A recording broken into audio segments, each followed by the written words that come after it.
My dear friends and esteemed audience, it's a great day for me when I'm with one of my very esteemed colleague, very young colleague, who is Professor Dr. Nitin Kapoor, MD, DM, of course, MBBS also from the CMC Velo, the citadel of learning research in many topics, including endocrinology. And following his DM, he has also spent ज्यादा time नहीं है where दिक्कत he बहुत has PhD in obesity from the genetic and clinical aspects of obesity. So, Nitin, we couldn't have more fit person for this interview than yourself. Today's topic that we are going to discuss is about the anti-obesity medications. Before I start, I like Nitin to give a brief introduction about his views on the huge space that we have today for the obesity and these drugs which have become the order of the day for treatment of overweight, obesity, diabetes plus obesity, and also general obesity. The second point, Nitin, I would like you to touch upon to make the people sensitize how important is this topic is to say how obesity has been the driver of the entire NCD gamut. Over to you, Nitin. One or two words about this, then go to interview. Thank you so much, sir. It's always a privilege and honor to share the platform with you. It is indeed a great pleasure. And talking about obesity with you, sir, as a master, is indeed a great feeling for me. So definitely, as you rightly said, maybe I would say the second point first, obesity being the mother of all NCDs. And this is not new to us. We have learned this over the years through several studies done within India and overseas that the entire crux of what we call as the crux of metabolic syndrome, if I may, is the visceral adipose tissue and the subsequent insulin resistance that develops from it. So definitely, obesity is important for diabetes, hypertension, dyslipidemia, coronary artery disease, and now the realm is getting even more wider when we talk of the fatty liver disease or the Alzheimer's and so on and so forth. So yes, for all NCDs, obesity is a common denominator. The sad part being it is increasing rapidly. But as you rightly said, the newer medications are showing us a ray of hope in this area of medicine where a very good pharmacological intervention has emerged over the last decade, and looking forward to talk about it, sir. Thank you. Thank you about it. Then Nitin, we'll directly go. What are the different classes of newer anti-obesity medications, and would you like to list them, classify them? A simple presentation, Nitin.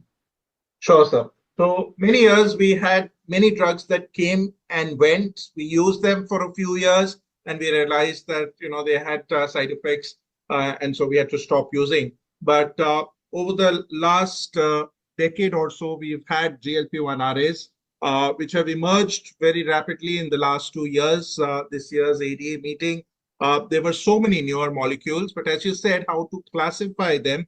I would classify them pharmacologically based on the receptors they work on. So primarily, yes, there is a class of GLP-1 RAs, but more recently, the combinations, that is GLP and GIP receptor agonists, and now the triple agonists, the GLP, GIP, and glucagon agonists are the three broad classes of drugs that we would call in the obesity front. Just very briefly, if I was to name a few of them, so only GLP-1 RAs would be drugs like liraglutide, semaglutide, and more recently, even an oral GLP-1 RA has come up, or orforglipron. Talking about GLP and GIP together, we know it is tirzepatide, and that has been used. And the third category, which is the combination of GLP, GIP, and glucagon, we know the drug is retatrutide. In addition to this, two more drugs that I'd like to mention. One is GLP and glucagon receptor agonist. Sorry, GLP and glucagon receptor agonist, which is called survodutide. And the third one, the last one that I'd like to mention is the combination of GLP-1 with amylin, which is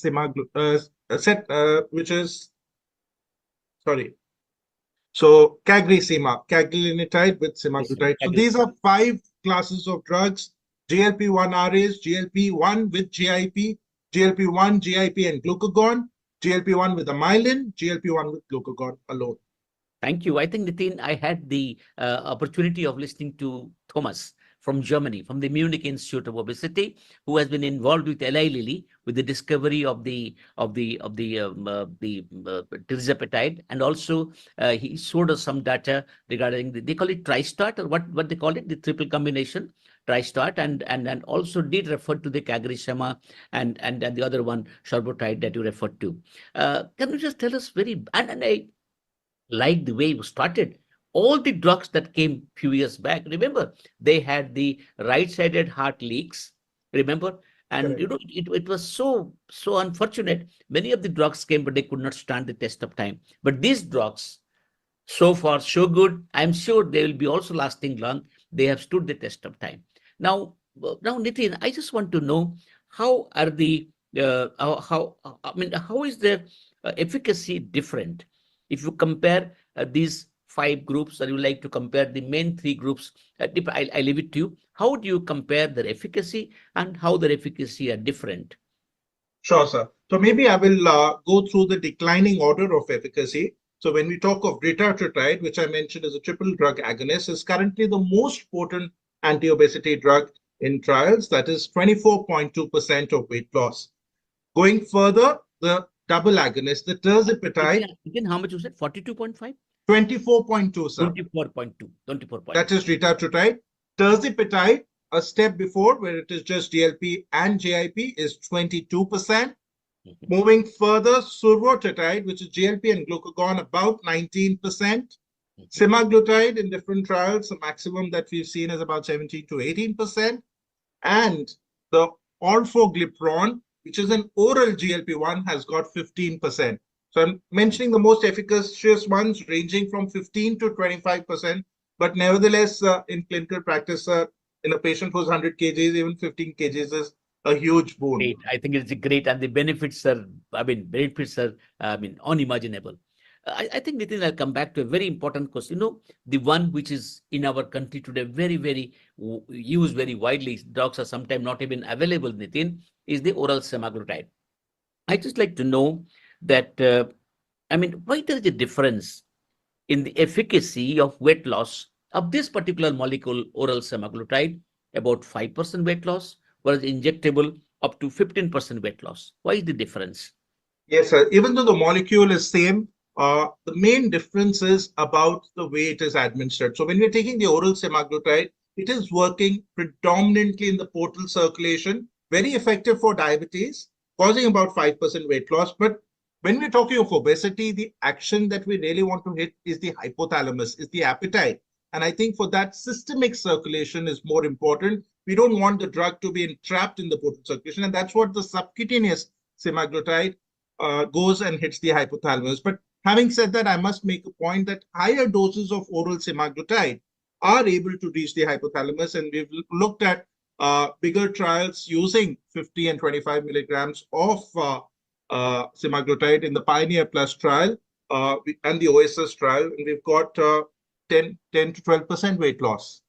Yeah, I think, Nitin, I'm aware. For my dear friends who have joined us in thousands and numbers, I must tell you that Professor Dr. Nitin Kapoor had been the pioneer in the Pioneer trial, Pioneer 8, Pioneer Plus trial, and he has the unique distinction of even giving this drug in the open trial. So one of the advantages of the open trial, Nitin, is your awareness about the tolerability. So I would like to know that how had been the tolerability of this drug in the Pioneer 8 trial, Pioneer Plus trial, while the drug is of a larger dose, and what has been its effect, any side effect, and the tolerability has been very good. You have told me in the sidelines of many meetings. So, like this to discuss with the audience in little detail. Absolutely, sir. So, as you rightly mentioned, in the Pioneer Plus trial, there was no placebo group. So, we know that all these patients are getting the active molecule, semaglutide. It was 25 and 50 milligrams, or obviously it was gradually increased to these doses. But the kind of weight loss that we've got in all the patients, because all the patients are getting the active drug, is about 10 to 12%. Yes, the results have been published in Lancet a couple of weeks ago. But more importantly, when we use these drugs, I think the important message that we learned, not only from our center, but other sites in India as well, that those patients who tolerate the drugs tolerate it fine from day one. Good. And those patients who are not tolerating it from day one, those are the only patients who really, keep getting away from it. And the dropout rate was just 2 patients out of 15 from our center, but yeah, from other centers as well. So I think the adverse reactions are more idiosyncratic, wherein those who don't tolerate it at all, and those who tolerate or have mild side effects when they are gradually built up, they tackle it well. Yeah. So how many will really get into this so-called quote unquote? It's not exactly idiosyncratic, but they get into the side effect. Roughly how much? I think quite a few, no? Very few. Number About is small. maximum, I would say, so 1 or 2 out of That's 15, I think so that's 10. negligible. Good, good. Now, Nitin, there is one more issue that I would like to ask you. I mean, how many people would you say from your great experience had non-responders to this drug? Yes, sir. So I think there is a very nice paper on this, which was published in NEJM and International Journal of Obesity 4 years ago, comparing the efficacy or the response rate of all anti-obesity drugs that we've had from the very beginning. And forever, this number was never above 40 to 50% in terms of responders. This is the first time, both for semaglutide and for tirzepatide, they've quoted the number of 86% responders for semaglutide, 91% responders for tirzepatide. So 9 out of 10 people respond Good. fabulously. I think that's a great news, very encouraging news. When you refer to old drugs, I don't want to go back to the old drugs, but do you think that the old paper, very old papers in 2001, again in 2008, did attribute some weight loss to metformin, but we knew metformin is weight neutral, not weight losing. What's your just one line comment on the metformin? So only to use it if there is some dysglycemia which is present. Without dysglycemia for obesity, absolutely no, sir. Yeah. What is your new drugs? I mean, your comment on the orally start, just a single line comment. I do use it. A single line comment would be in patients who consume very large amounts of fat. I have patients coming from certain communities who say, Doctor, we have no choice, but because of our culture, we have to cook biryani, we have to have that fat. So, in those patients who consume maybe 20 to 30% of their calories from fat, it is helpful for them to lose weight. Great, great, great, great news. I think, Nitin, there's a very important question. What is the role of new gene-targeted medications, like, say, setmelanotide?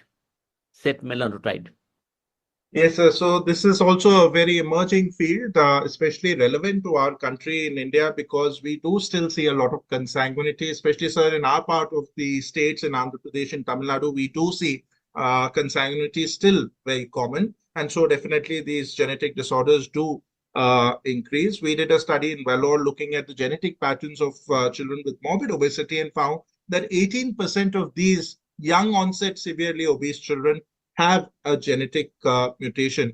Maybe MC4R was the most common, but even LEPR, LEP were described. Now, setmelanotide is a specific drug which is an MC4R agonist. And if you have a patient who's got a mutation positive, this drug in phase 2 and phase 3 trials has shown significant weight loss up to the scale of 20 kgs. So this is getting more into a personalized therapy. If you have a gene, you treat it specifically for that patient. It may not be very common, but for that patient, it makes a whole lot of difference. Great, great. If I may ask you, I don't want to leave audience not knowing what were the salient features when you had the genetic and the clinical aspects of obesity in your study in Australia, in Melbourne. Just Right, one or sir. two line, which will be applicable to us. It was a Right. very high-level thesis, genetic, molecular diagnosis, but what will be applicable? One or two lines, Nitin. Sure. So I think the two key messages I'd like to leave here were that when we talk of genetic problems of obesity, our conventional teaching is that patients should have, mental retardation, patients should have deformities, but Yeah. that's not the case. These patients who we saw who had mutation positivity were actually intelligent people, especially I'm talking of MC4R. they're very tall, they're just severely obese and they have hyperphagia, but they are intelligent and they have no other deformity as such. So I think for the clinician, it is important that not to think of only genetic disorders when we are having, Yeah, mental I think retardation, but first question severe was obesity. how is the scholastic performance, but that question is irrelevant now from your studies. Good. Yes, sir. So for these common mutations, no, there are some disorders which have that, but not everybody. So that is one important message that I'd like to leave. And taking that family history, not only finding out who is obese, but what is the age of onset of obesity in the That's family members is helpful. great, Nitin. Great insight. Now, this when you use oral semaglutide or we'll be using tirzepatide in coming times, these people are also given a lot of other drugs for the comorbidities they have. So what is your message for use of the concomitant use of other drugs beyond this anti-obesity drug? Let's confine to SEMA, oral SEMA and tirza. So I think that is a very, very important question because many times in clinical practice, these patients are not presenting to us only with obesity. They may have diabetes, they may have blood pressure, sometimes they may have depression, sometimes in children, especially anti-epileptics. So each of these disorders would have their drugs which are either weight neutral, some of them may be helping to lose weight, but many of them are actually weight gaining. Maybe taking a simple example of diabetes, if I have a patient who's on large doses of sulfonylurea, I would like to curtail that and maybe at least put it to either a DPP-4 or if not a DPP-4, then at least an SGLT2 or at least a weight neutral drug rather than giving these weight gaining drugs. Similarly, for epilepsy, I'd like to avoid valproate. Again, for antidepressant, there are so many drugs that are very, very not so good for weight. So on one hand, if you're giving oral semaglutide, you're trying to get the patient to lose weight, but the entire effort is neutralized if you are not taking care of the concomitant medicine. So I would say that is an I equally think important it's a point. great message, great message. Cut down the issues, cut down the antidepressant, gaining weight. And I think a great message. I think we'll treasure it. Now, the one more question, which is of a mundane question, when these people also have to take some time thyroid, antithyroid, I mean, thyroid, they have to take pantoprazole and also sometime iron preparation. When the concomitant administration of these drugs, what's your message, Nitin? Absolutely. So with oral semaglutide, we know that the requirement of thyroxine can come down. But when we talk of the order of drug, I would always prefer to give semaglutide first and then wait for half an hour, 45 minutes, and then give thyroxine. Thyroxine, now more recent literature, can also be given very late at bedtime if the Yeah. supper was earlier. But yes, so I think semaglutide first, followed by thyroxine. Patient would be happy to know that their thyroxine requirement is coming down when It we are does. using semaglutide. So that Exactly, is exactly. And also, as you important point. rightly said, antipotal use in the evening also is a great opportunity. Fantastic. Now, I think, Nitin, I must tell you that we in India celebrate today advent of the new drugs. We have always differentiated between the value and the cost. The value these drugs have added, the treating a disease appropriately is cheaper than costly. But still, Nitin, there's a question which has come from the audience, the cost benefit ratio. What did you say on this point? Absolutely. So I think the answer is that we have to look at the bigger picture. If we are just looking at the narrow picture of cost of treatment for 1 month and the quantum of weight loss, we may miss the bigger picture of the way we are able to prevent the larger problems. One ICU stay with an MI or a stroke would just drain out lakhs of rupees, and Absolutely. that would be not even half the cost. But having said that, yes, cost is important. These are drugs that need to be taken long term. But sir, if we go back, say 5 or 10 years, when we had sitagliptin or when we had GLP-1 RS, they were expensive. And now today we have liraglutide for 1,500 rupees per month. So, Exactly. so I think it's a matter of time, and I hope that I more and more people will be able to use it. very